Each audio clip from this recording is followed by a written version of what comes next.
Empire.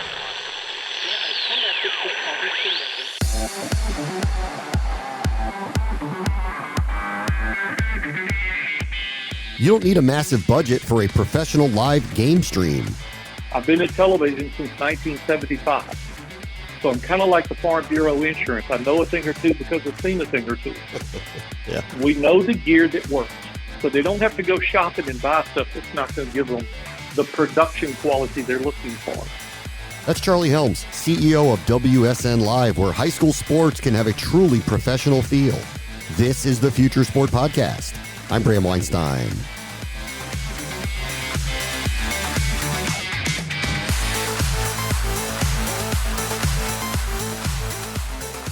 Over the next several weeks on this show, you're going to hear a lot about OTT and stream options that are becoming more and more turnkey as tech develops and competition grows. One of the effects of the pandemic on local sports particularly was the necessity of giving a community access to sports that they may not be able to attend in person.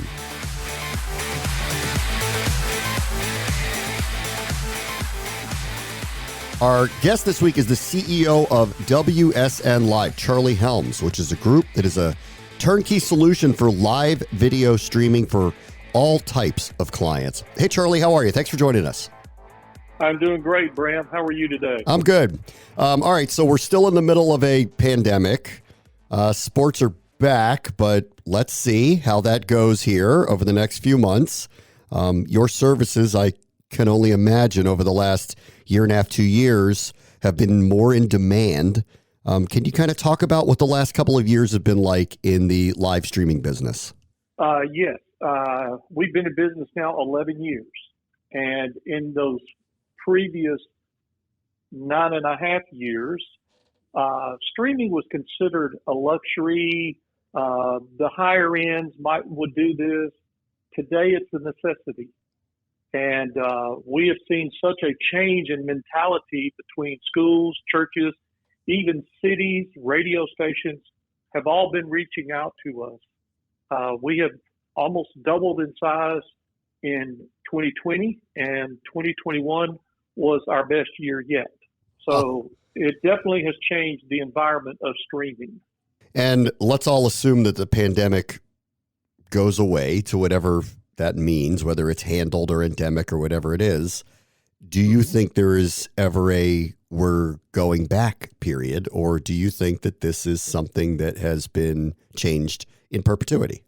I believe this is something that has changed indefinitely because our society is more mobile-minded.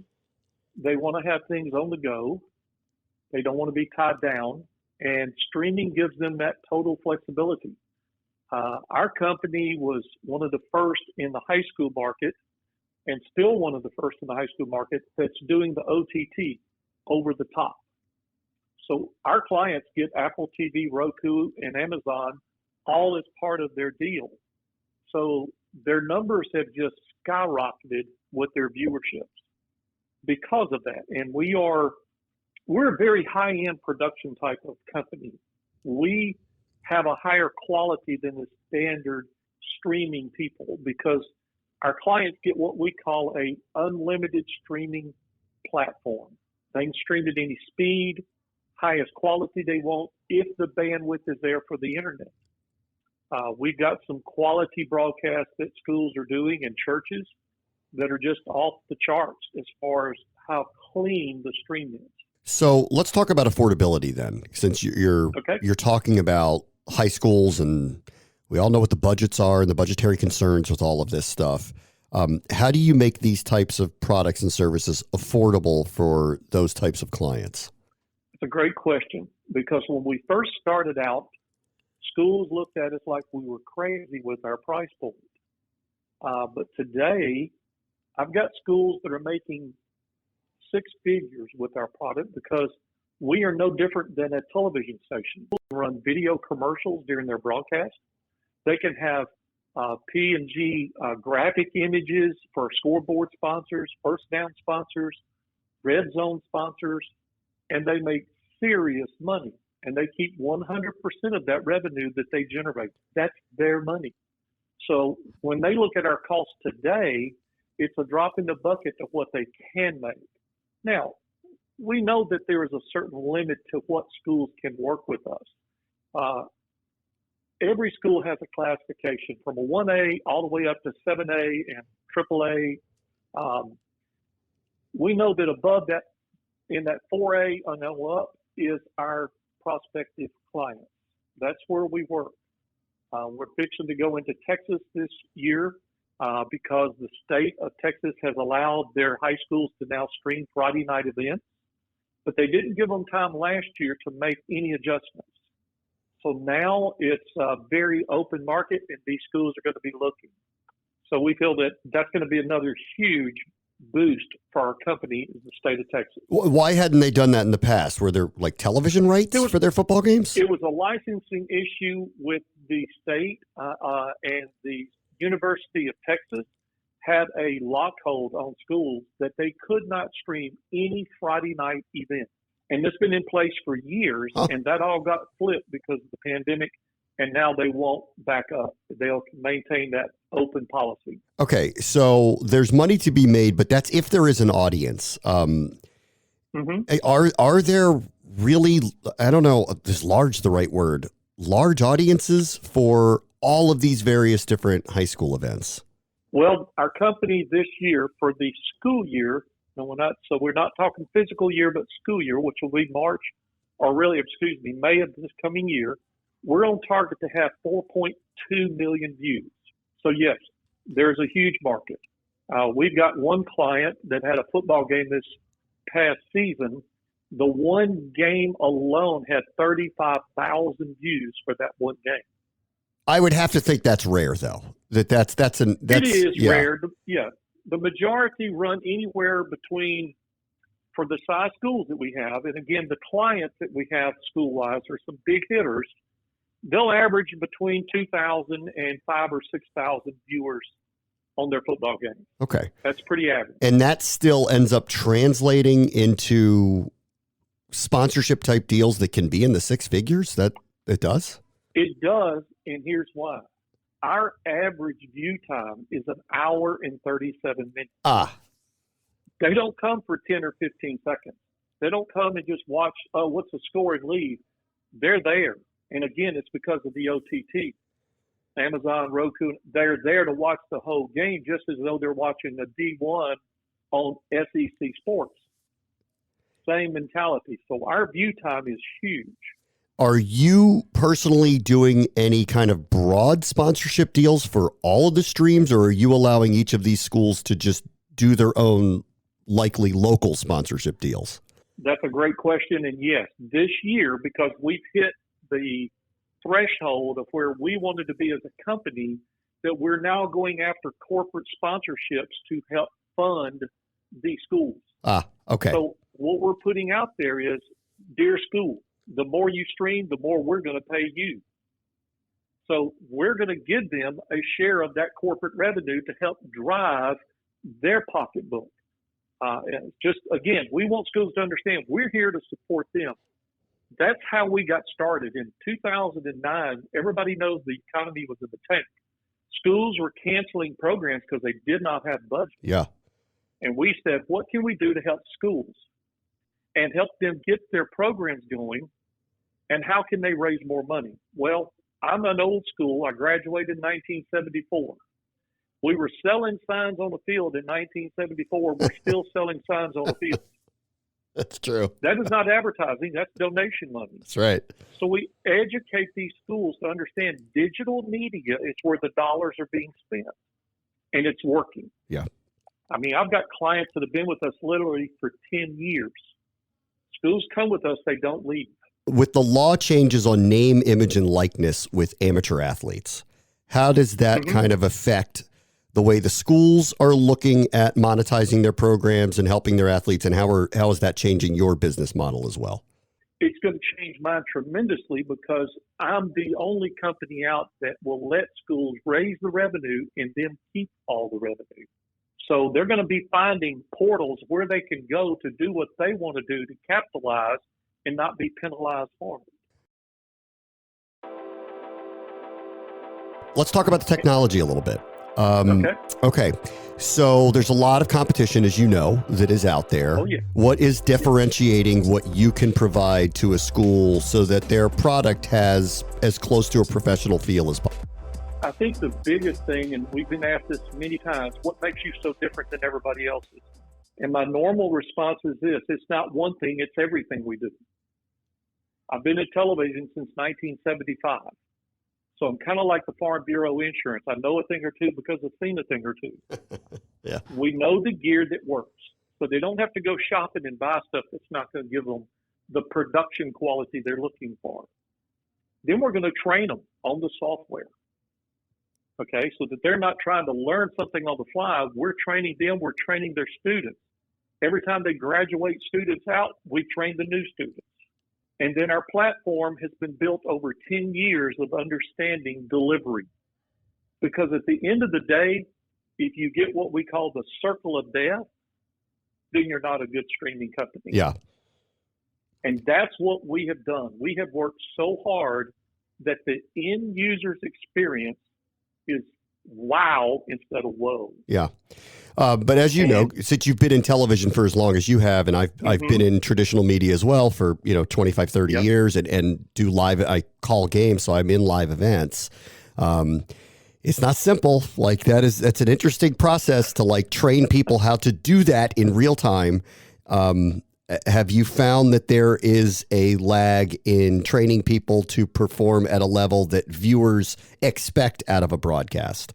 We have seen that.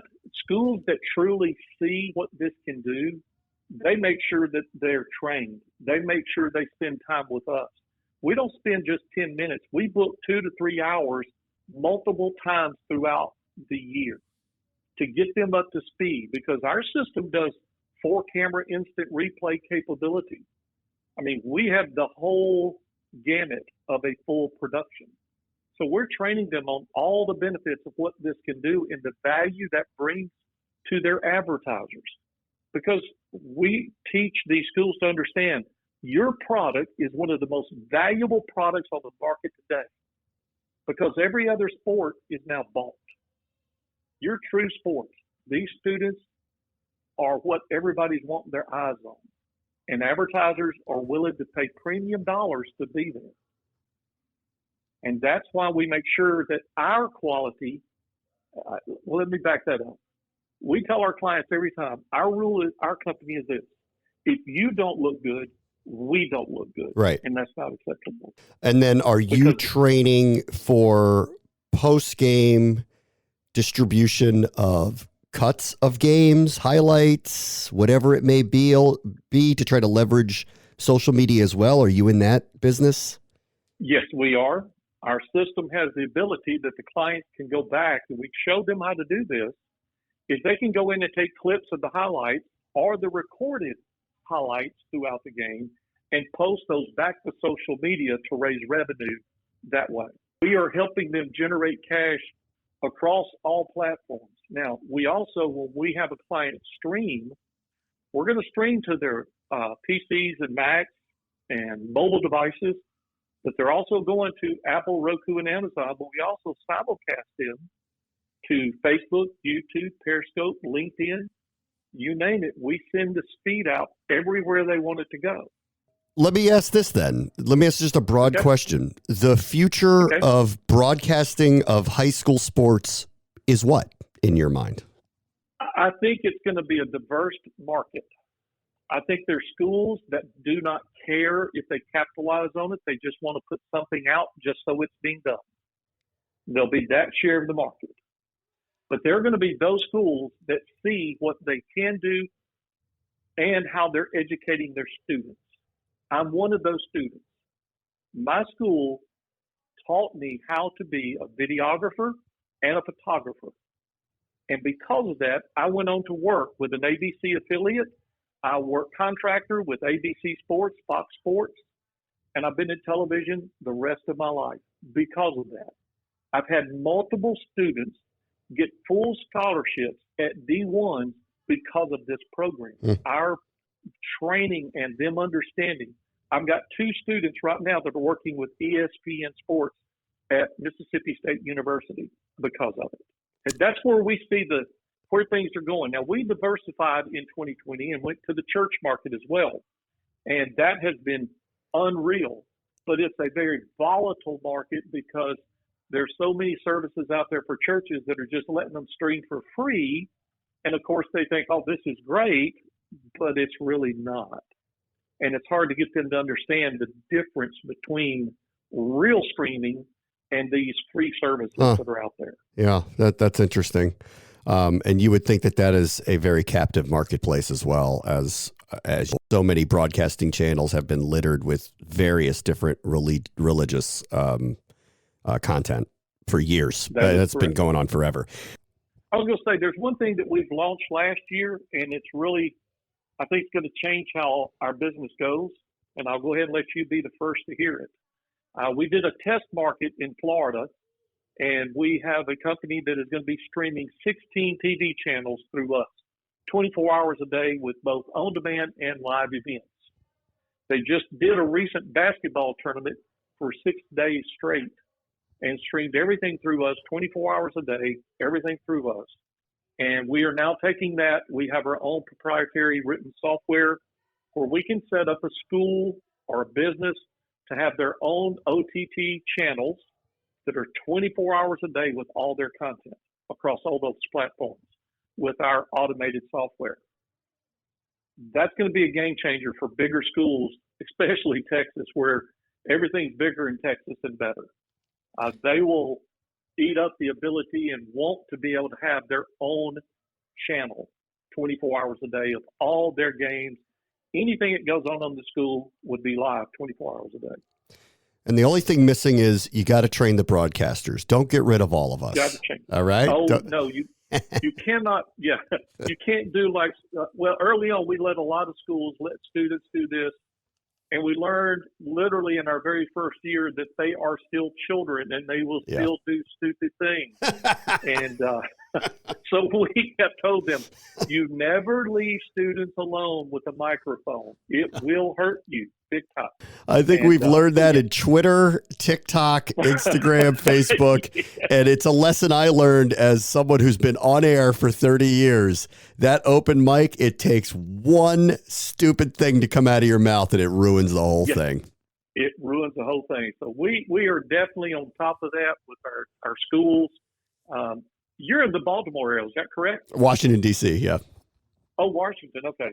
Well, I was just thinking you're in Baltimore. We just signed a contract with Morgan State University there in Baltimore. So, we are so proud of having that relationship and where that's going to go.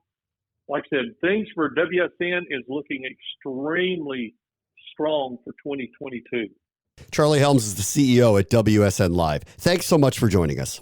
Thank you, Ram. I really appreciate your time, and I hope you have the great day. On the next Future Sport podcast, we'll head to Australia, where some amazing soccer tech is helping players improve globally. We take a video feed. So if you think of a video feed, it's like your television each frame. It's a two-dimensional frame. And then what we do is we've trained AI algorithms to work out what a ball is and what a human is very accurately. And then what we do is, we might collect 1,000 frames or 5,000 frames, which is the sequence of the video. And then what we do is we convert that 2D image into a three-dimensional scene. That's Andrew Hall, CEO of Ballin, where AI has gone next level with the goal of personal improvement. That will do it for this episode. As always, the future is now. This is the Future Sport Podcast. I'm Bram Weinstein.